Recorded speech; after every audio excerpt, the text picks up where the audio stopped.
நாடளாவிய ரீதியில் தொடர்ச்சியாக பெய்து வரக்கூடிய பலத்த மழை காரணமாக வரலாறு காணாத அளவில் கொழும்பில் வெள்ளம் ஏற்படும் அபாயம் உள்ளதாக எச்சரிக்கை விடுக்கப்பட்டுள்ளது. களனி ஆற்று பள்ளத்தாக்கின் தாழ்வான பகுதிகளில் பெரும் வெள்ளப்பெருக்கு ஏற்படக்கூடும் என நீர்ப்பாசனத்துறை எச்சரிக்கை விடுத்துள்ளது. களனி ஆற்று பள்ளத்தாக்கின் பல இடங்களில் தற்போது அதிக மழை பெய்து வருகிறது.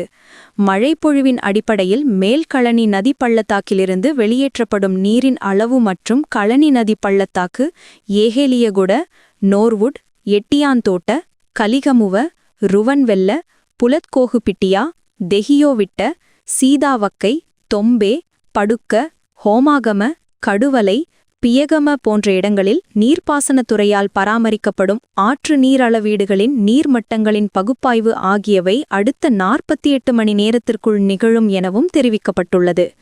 கொலன்னாவா, களனி, வக்தலை மற்றும் கொழும்பு பிரதேச செயலக பிரிவுகளில் களனி நதி பள்ளத்தாக்கின் தாழ்வான பகுதிகளில் கடுமையான வெள்ளப்பெருக்கு ஏற்படக்கூடும் என நீர்ப்பாசனத்துறை எச்சரிக்கை விடுத்துள்ளது.